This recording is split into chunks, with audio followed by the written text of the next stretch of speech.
welcome to our MDK-6 webinar series, Modern Embedded Development Workflows.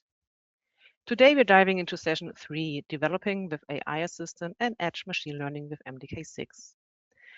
I'm really pleased to welcome Trevor Martin from Hitex UK. Great to have you here again, Trevor. My name is Anna Brotzer, and I'm working at Hitex in Karlsruhe, Germany. And let me quickly tell you a bit about who we are. So Hitex was established back in 1976. So actually this year is quite special for us. We are celebrating our 50th anniversary. But since then, we've grown into a leading provider of development tools, certified software components, and services for development, production, and testing. What we do is support our customers throughout their entire development journey, from the initial concept all the way through the system implementation in both hardware and software. And we are particularly strong in embedded security and functional safety. Today, we have over 70 employees, and most of them are developers and engineers. This gives us really strong technical expertise and a great reputation in the industry. We are proud to be a preferred design house for all major Infineon microcontroller families, and we are also important distribution partners for Keil tools and tools for hardware and software testing. Now, today's webinars will be presented by Trevor Martin. Trevor is our go-to expert for ARM Cortex development, machine learning, and artificial intelligence. He is not just an expert and consultant, he's also a trainer and has written several books and guides on microcontrollers and development software. Now, let's hear from Trevor, who will explain how to develop with AI Assistant and Edge Machine Learning using Keil MDK-6. Hello, good morning, everybody. As Anna said, today I'd like to talk to you developing with an AI assistant, and we'll also look at the support for Edge ML algorithms that's within MDK-6. Now, in the first webinar, we had a look at how we can use the AI assistants for simple features within the VS Code IDE, so things like code completion, chat assistance, documentation and explanation and reviewing code. In this session, I'd like to have a more detailed look at the other mode that we can use, which is the agent mode. So in this mode, we can use an LLM-based agent. So this effectively is capable of planning. It has memory so that it can help you develop your code, and it also can have access to external tools as well. So this creates an autonomous agent that is capable of code development and testing within the VS Code development environment.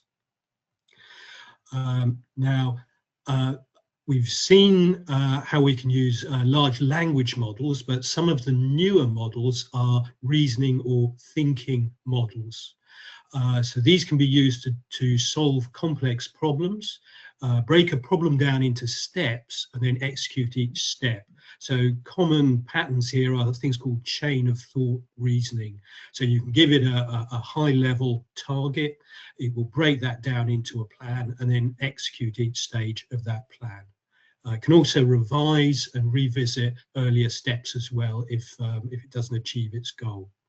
So basically you can give an agent a goal and then it will quite ruthlessly try to achieve it. Some of the disadvantages of this, again, we've seen how AI needs a lot of energy, so agent mode takes a lot more. And in looking into the future, you can see denial of service on cloud models by people trying things like overthinking attacks, which puts an agent into its sort of recursive mode. So again, big opportunities, but some risks as well.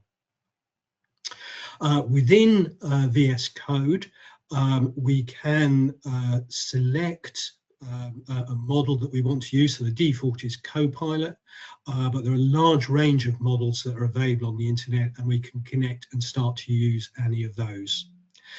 There's also a model there called OLlama. So this is actually a framework that allows you to deploy an open source model on your own server. So you can quite easily create your own in-house AI and connect to that rather than using an external model, which means that you're putting your information into a cloud server. So again, if you're worried about security or safety, it's quite easy to set your own system up. And again, within the documentation for Copilot, there are various recommendations for different models when you're performing distant tasks like code completion, working with agent, or planning modes. Now, to give you an idea of how this works, there was a very good blog post with the URL below. And this provided a set of templates that allowed us to develop code with an LLM. So essentially, you write an outline of your idea in a markdown file, and then upload that to the large language model along with the prompt that's in the box here. So this gives the LLM instructions on how you want it to develop the code, and in this case, sorry, develop the specification, and then deliver that as a plan back to us in a file called specification.md. So we have a meta prompt, and then we have our idea in a small file. So once this is uploaded to the model, it will then process it, ask us any questions that it needs to clarify, and then return back our specification file. And this will then be our idea broken down into a set of steps that are effectively injected into the agent to produce the code at each stage. This will include generating threads, testing callback functions, etc. And we can use part of the CMSIS standard, so things like CMSIS driver, to provide a standard API which become a target for this code. So we're developing a software component and then putting it onto our platform.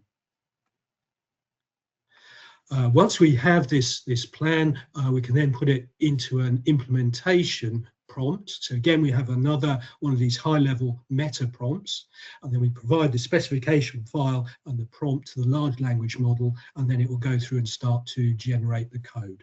And again, we can give it a full description of how we want that code, testing utilities, coding standards, etc. And then this will generate out our application code and also testing functions. When I tried this out in just the playground of a large language model, you were getting back fragments of code, and then we had to stitch that together and integrate it into a project. But it produced workable code in very short order. So a lot of these features are now integrated into VS Code, so we can use it in an agent mode. And any talk on AI or machine learning always has to go with a graph with a screaming exponential. But this shows the predicted growth of coding agents. And at the moment, the doubling time, I think, was 7 months. It may be down to about 4 months now. So there's a number of ones that are available to try out on the internet. So we've mentioned Copilot, OpenAI has Codex. There's also Claude Code. And I believe Llama has a coding agent as well. And just released in today's newspapers is a report from a research firm that basically is looking at the predicted future or a scenario for the rise of these AI agents. So that's worth a read as well. So these coding agents, once we're within VS Code, in the agent window, if we right click, we then have the options to plan, ask, or delegate work to an agent. So we saw the ask option in the first session where we could just work in line with the coding agent to work on our code. Now we have a planning agent where again we can give it the outline specification of what we want to develop. And in the process that we saw earlier, it will go through and outline a multi-step plan for us. ask us to clarify any grey areas with questions, and these come up as yes/no type tick boxes or options that it thinks we might be interested in. And this will then develop a plan for us, and this plan will then be written out into the agent window. So this is quite low risk. It doesn't modify code, and it gives us a chance to review things before we hand off to the agent. So once we have our plan, we can then go into the agent mode and ask us to implement the plan. So this will create modified code, so it's much higher risk because it will start adding things to our project. And there's a number of ways that these agents can work. To start with, you can run them locally within the IDE. So it runs interactively within the workspace, so you have a clear idea what it's up to. So these are the ask and plan type modes. We can then also, once we have a plan, we can hand that off to run in the background. So again, runs locally, uses a command line interface, and then starts to add features that are in your plan and start adding those to your code. In a more advanced mode, we can also fully delegate development to an AI or an LLM that's running in the cloud. And this runs on the remote cloud infrastructure. It also can manage GitHub repositories as well. So it can clone your project, create a branch, add a feature to that code, and then create a pull request for review. So it's running effectively as a fully remote developer. Now, in order to customize all of those, we have another one of these meta prompts. This exists in a file called agents, a markdown file called agents, and this is stored in the root of our project. So it's always detected by the LLM when you start using it. So in here, we provide an overall guide as to how we want our code developed, the standards that we want to use, options and architecture and project layout. So everything that we can think of that we would need to tell, say, a junior developer is included in this file. And this gives it then the guideline of how to generate the code.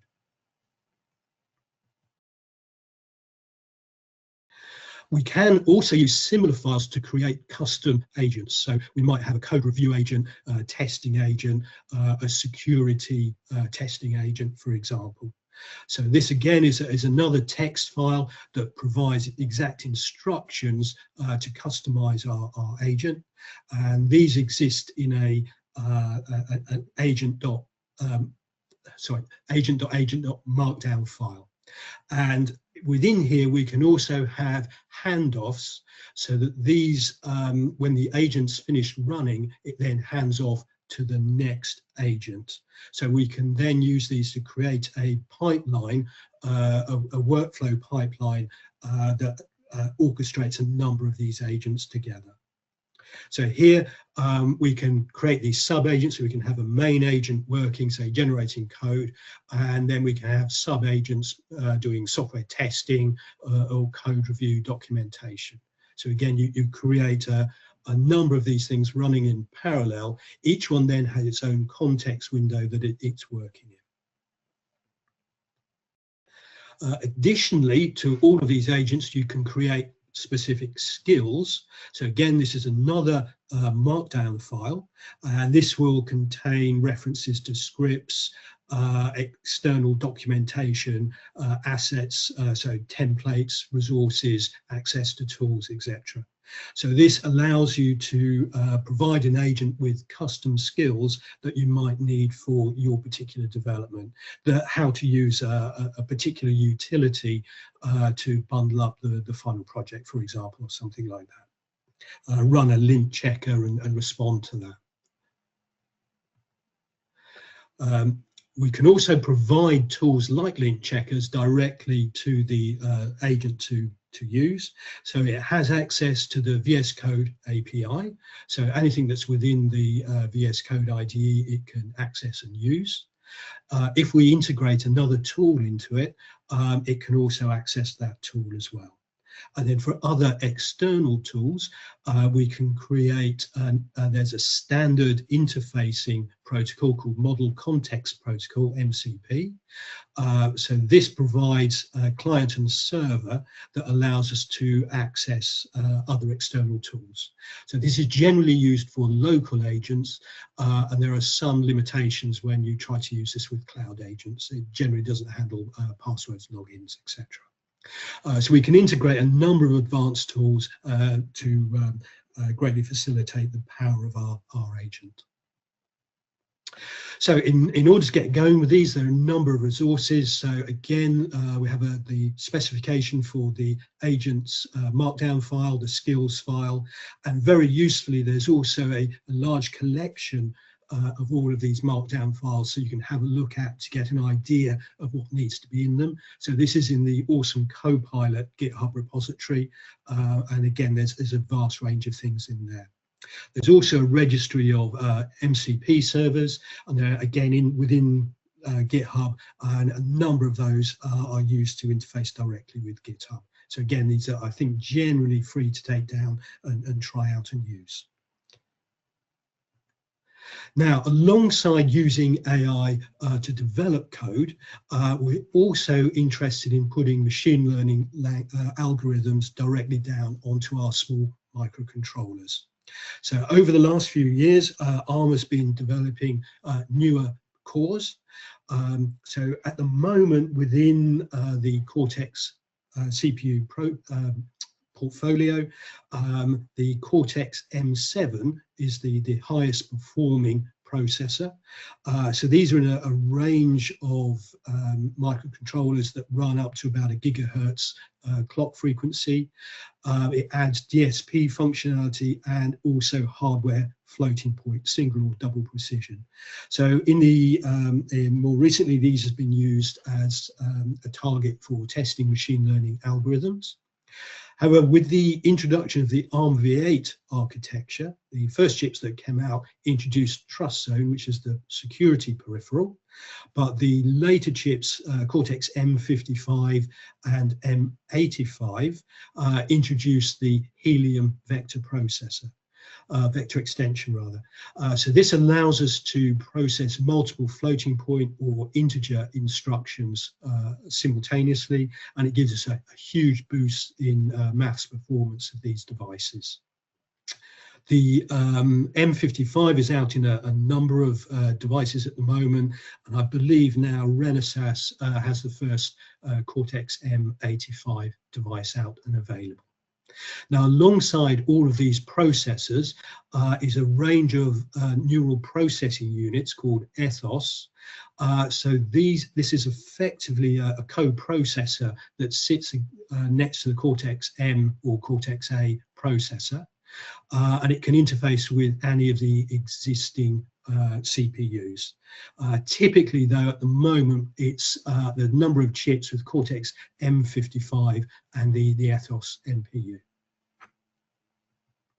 So in terms of performance, so on the left, we can see for kind of traditional maths type applications, there's a big boost with Cortex M85.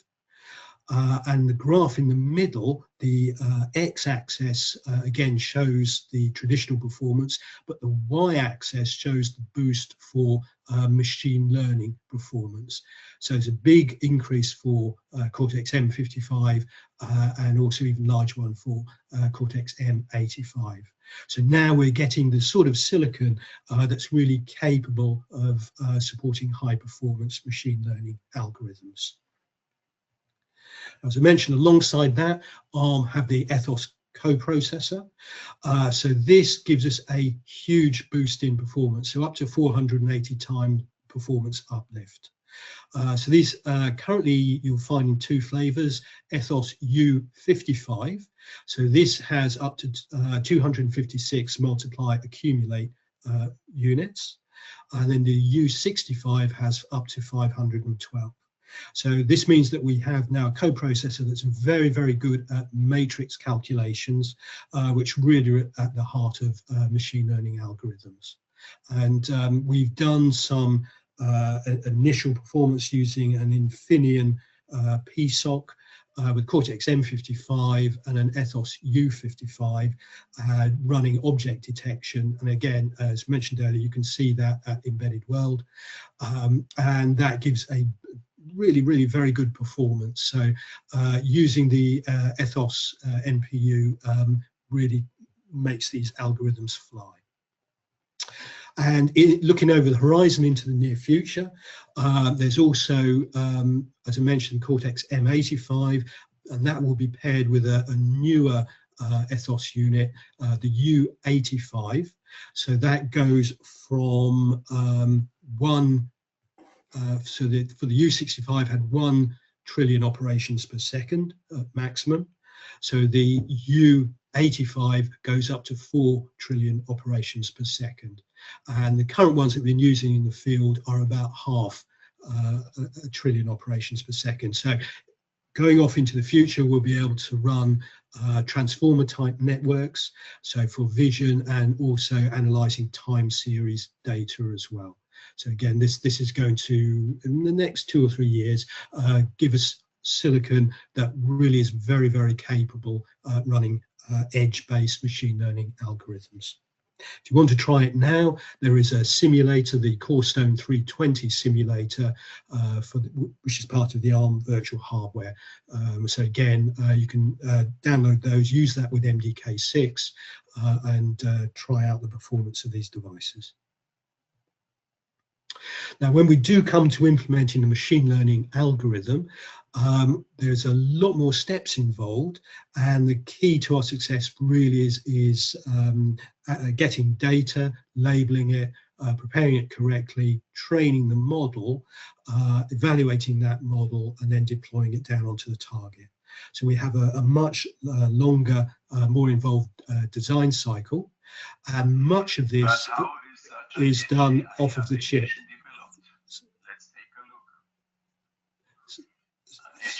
Sorry, there's a bit of text embedded in there. So again, it's a much longer tool chain, so that we have a number of steps that are carried out typically on a cloud computer, and then we provide the final steps of compiling the model and deploying it down onto our hardware and testing it. So we can test it on real hardware, or we can test it on the ARM virtual hardware as well. So within the CMSIS toolchain, we have a wide range of support for implementing these much longer development cycle. So as I mentioned, for a number of years now, we've had the CMSIS DSP library.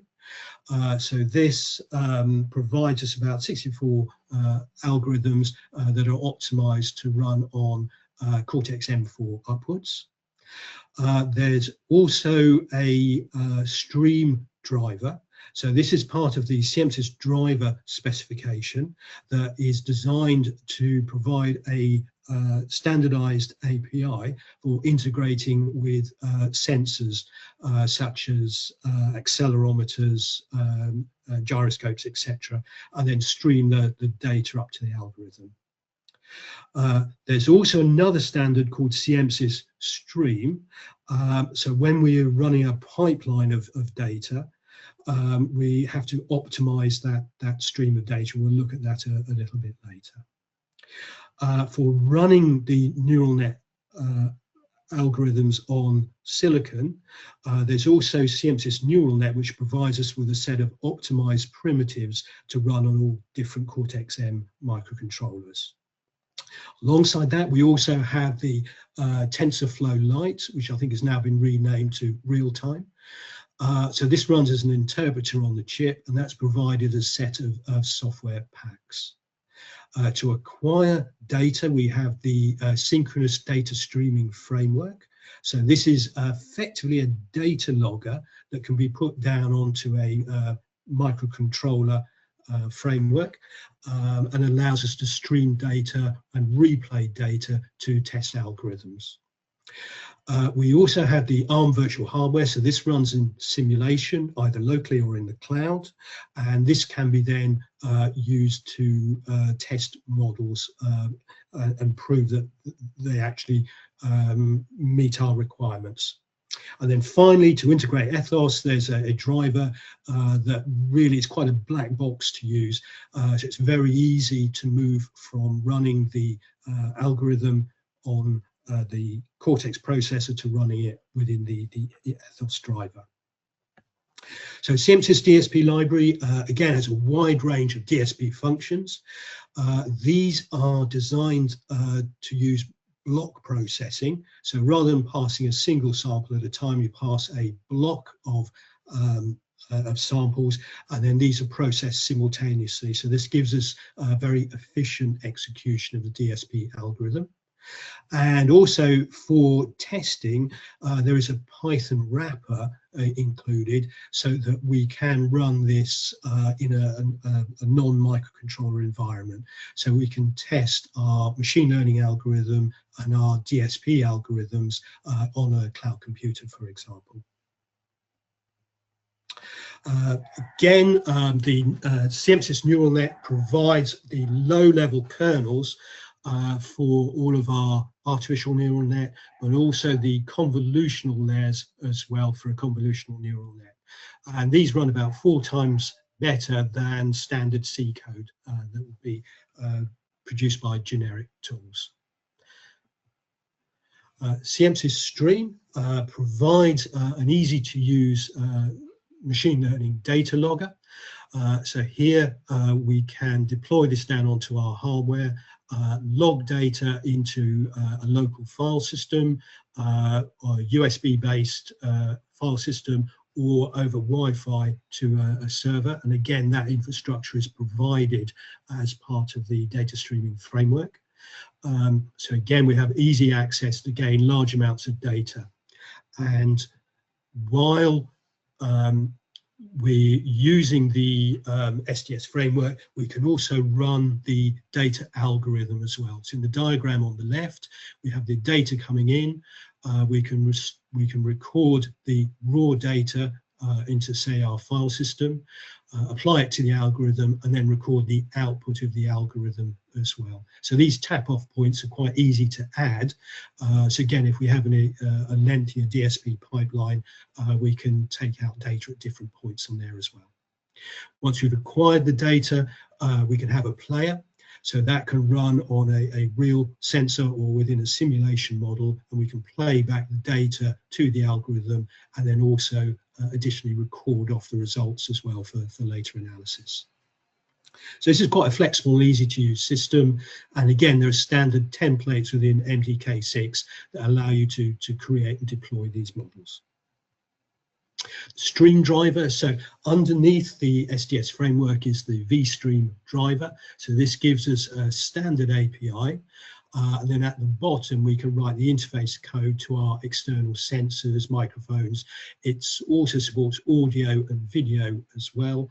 So we can stream data off microphones and cameras and record that for later use.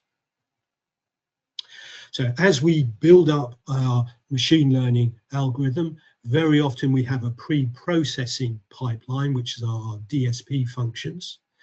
And as these are block processing, they will require a number of values to be input and will produce maybe the same or different number of output values.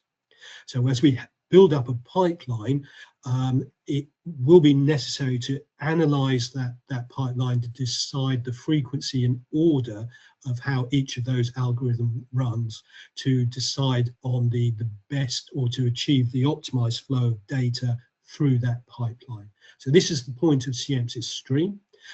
It gives us a simple language to describe the edges, so the number of samples produced, the number of samples consumed. So we can make a description of our pipeline, and then we can put that through a simple Python utility that will then generate the execution order, which then goes into a small bit of middleware, a simple piece of code that then executes each of our algorithms in order. And I think basically so then in order to create our machine learning models, We have a number of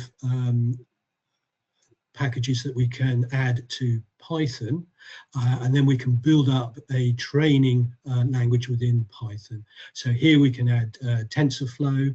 The programming language within that is Keras. For data analysis, we can use a package scikit-learn, and then to support all of the tensor multiplication, there's NumPy. Data visualization, again, matplotlib, and there's another utility called Netron that allows us to visualize the TensorFlow graphs.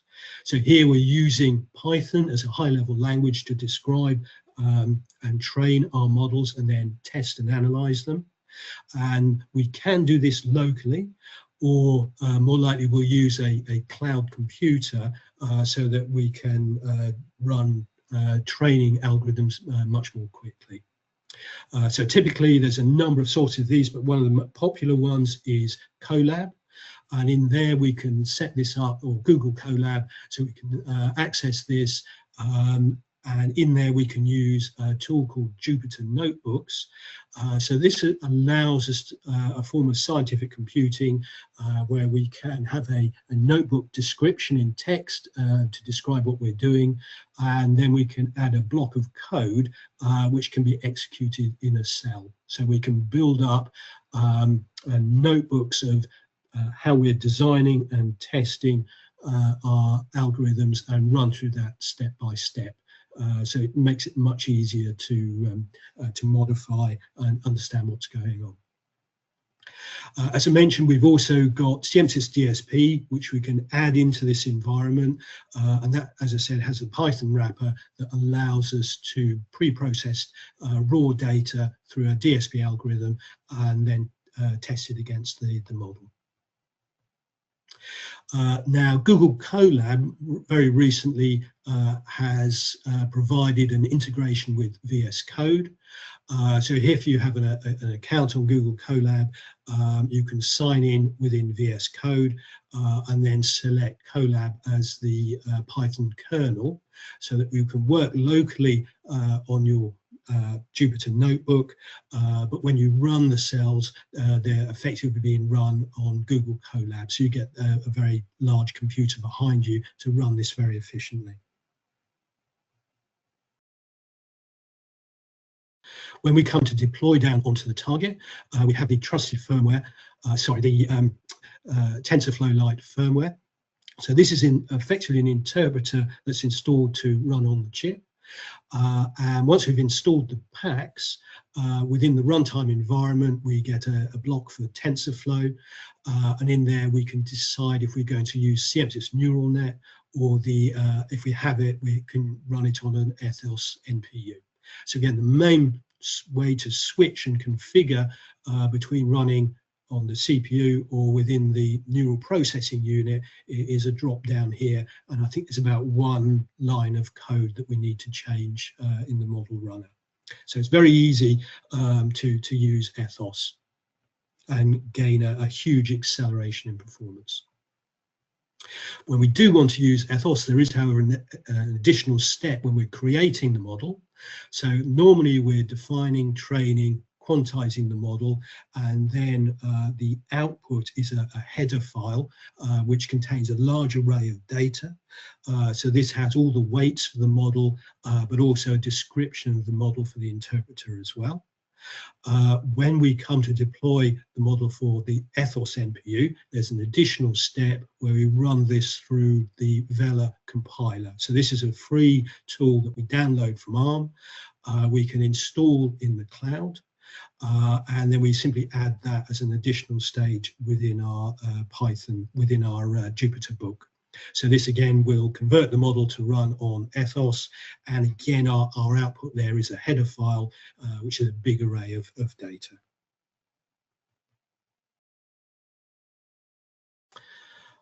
So here we will export that model, and that header file will then be added into our target, so that as the code runs, the model is then loaded onto the ethos NPU or run as locally using CMSIS neural net, and effectively we just call the inference and get results. So once we've got the thing configured, it's relatively straightforward to use. Now, at the moment, all of that is done through the TensorFlow Lite interpreter. With the latest compiler from ARM, the LLVM compiler, this is an open source compiler. It's possible to modify the front end so that it can support different languages. So currently C, C++, potentially it could do Rust in the future. But it is also possible to modify it to take the output from a machine learning framework and then compile that down so it runs as native code.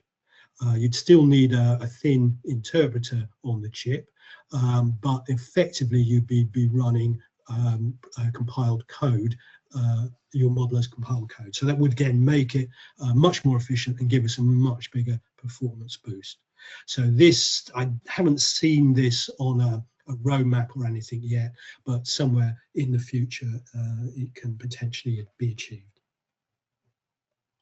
And then finally, there's another resource from ARM, which is the ML Eval Kit. So this is available as a software pack, so we can download this, and it provides us a lot of use cases for machine learning algorithms.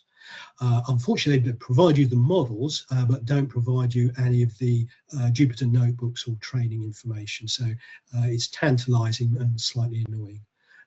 But if you want to try things out, there's some pre-built models that you can experiment with.